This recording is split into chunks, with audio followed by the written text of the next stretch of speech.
Friends പുതിയൊരു notification വന്നിരിക്കുന്നത് നമ്മുടെ റൈറ്റ്സിൽ നിന്നാണ് പുതിയൊരു നോട്ടിഫിക്കേഷൻ വന്നത്. റൈറ്റ്സ് ലിമിറ്റഡിലേക്ക് ഗവൺമെൻറ് ഓഫ് ഇന്ത്യ എൻ്റർപ്രൈസസ് സ്ഥാപനമാണ്. സോ ഇതിലേക്കാണ് പുതിയ നോട്ടിഫിക്കേഷൻ വന്നിരിക്കുന്നത്. എഞ്ചിനീയർ പ്രൊഫഷൻ എന്ന് പറയുന്ന റെഗുലർ ബേസിസിലാണ് നോട്ടിഫിക്കേഷൻ വന്നിരിക്കുന്നത്. So online application date 17/7/2026, close ചെയ്യുന്ന ഡേറ്റ് 17/8/2026 ആണെന്ന് ഓർത്തിരിക്കാം. അസിസ്റ്റൻറ്റ് മാനേജർ മെക്കാനിക്കലിലേക്കാണ് വന്നിരിക്കുന്നത്. Vacancy general 12 vacancy, EWS 2 vacancy, OBC 1 vacancy, SC 5 vacancy, STക്ക് 4 വേക്കൻസി, ഇങ്ങനെ ടോട്ടൽ 24 വേക്കൻസിയാണ് ഇപ്പോൾ നിലവിൽ വിളിച്ചിരിക്കുന്നത്. സോ ഏജ് ലിമിറ്റ് അങ്ങനെ 32 വയസ്സുള്ളവർക്കിലേക്ക് അപ്ലൈ ചെയ്യാൻ ഓർത്തിരിക്കാം. സോ ബാക്കി ഒന്ന് ഡീറ്റെയിൽ ആയിട്ട് നോക്കാം. അസിസ്റ്റൻറ്റ് മാനേജർ മെക്കാനിക്കൽ നിങ്ങൾക്ക് വേണ്ട qualification bachelor degree in mechanical engineering, technology in mechanical production or production and industrial manufacturing, mechanical or railway അല്ലെങ്കിൽ മെക്ട്രോണിക്സ് ആൻഡ് ഓട്ടോമൊബൈൽ ആണ് പറയുന്നത്. സോ 2 വർഷത്തെ പോസ്റ്റ് ക്വാളിഫിക്കേഷൻ എക്സ്പീരിയൻസ് ഉണ്ടായിരിക്കണം. അതാണ് അറ്റ്ലീസ്റ്റ് 2 വർഷത്തെ പോസ്റ്റ് ക്വാളിഫിക്കേഷൻ എക്സ്പീരിയൻസ് ഉണ്ടായിരിക്കണം. അത് ഔട്ട്ഡോർ വർക്ക് എക്സ്പീരിയൻസ് ഉണ്ടായിരിക്കണം in the field of production or mechanical maintenance or other mechanical engineering areas എന്നും പറയുന്നുണ്ട്. സോ ബാക്കിയുള്ള കാര്യങ്ങളൊക്കെ ഇതിനകത്ത് കൊടുത്തിട്ടുണ്ട്. ജസ്റ്റ് നോക്കാം. റിട്ടേൺ ടെസ്റ്റ് ത്രൂ ആയിരിക്കും നിങ്ങൾ ഇത് സെലക്ട് ചെയ്യുന്നത്. നോക്കിയാൽ 125 ഒബ്ജക്റ്റീവ് ടൈപ്പ് ക്വസ്റ്റ്യൻസിനെ ബേസ് ചെയ്ത് 2.5 അവർ ആയിരിക്കും നിങ്ങൾക്ക് എക്സാം കണ്ടക്ട് ചെയ്യുന്നത് ഓർത്തിരിക്കുക.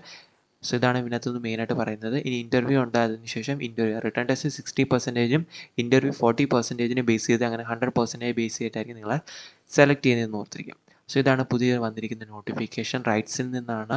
റിട്ടേൺ ടെസ്റ്റ് എന്ന് പറയുന്നത് 6 ഡിഫറെൻറ്റ് ലൊക്കേഷൻ ആയിരിക്കും ഇന്ത്യയിൽ വരുന്നത്. ഇൻ്റർവ്യൂ നിങ്ങൾ അതിനുശേഷം ഇൻറ്റിമേറ്റ് ചെയ്യുന്ന ഓർത്തിരിക്കുക. റിട്ടേൺ ടെസ്റ്റ് കണ്ടക്ട് ചെയ്യുന്നത് എവിടെയൊക്കെയാണെന്ന് നോക്കാം. ഡൽഹി അല്ലെങ്കിൽ ഗുരുഗ്രാം അല്ലെങ്കിൽ കൊൽക്കത്ത അല്ലെങ്കിൽ ബംഗളൂരു, മുംബൈ, ഗുവാഹട്ടി, ഭുവനേശ്വർ എന്നിവിടങ്ങളിലായിരിക്കും റിട്ടേൺ ടെസ്റ്റ് കണ്ടക്ട് ചെയ്യുന്നത്. തന്നെ ഇവിടെ മെയിനായിട്ടൊരു കാര്യം പറയുന്നത് സിലബസ് കൊടുത്തിട്ടുണ്ട്. മെക്കാനിക്കലിൻ്റെ ഡീറ്റെയിൽ ആയിട്ടുള്ള സിലബസ് എടുത്തിട്ടുണ്ട്. ഇത് ജസ്റ്റ് നിങ്ങൾ അറിഞ്ഞിരിക്കണമെന്ന് ഓർത്തിരിക്കുക. ഇനി എന്തൊക്കെ ഡോക്യുമെൻറ്റ്സ് ആണ് അപ്ലോഡ് ചെയ്യേണ്ടതെന്ന് ഇവിടെ മെൻഷൻ ചെയ്തിട്ടുണ്ട്. അതുപോലെ നിങ്ങൾ ഡോക്യുമെൻറ്റ്സ് പ്രോപ്പറായിട്ട് പറയുന്ന PDF അപ്ലോഡ് ചെയ്യേണ്ടതായിട്ട് വരുന്നുണ്ട്. സോ നെക്സ്റ്റ് നമ്മൾ നോക്കാൻ പോകുന്നത് ഇതിൻ്റെ സാലറിയാണ്. സാലറി 40,000 മുതൽ 1,40,000 വരെ ആയിരിക്കും നിങ്ങൾക്ക് കിട്ടുന്ന സാലറി എന്ന് ഓർത്തിരിക്കാം.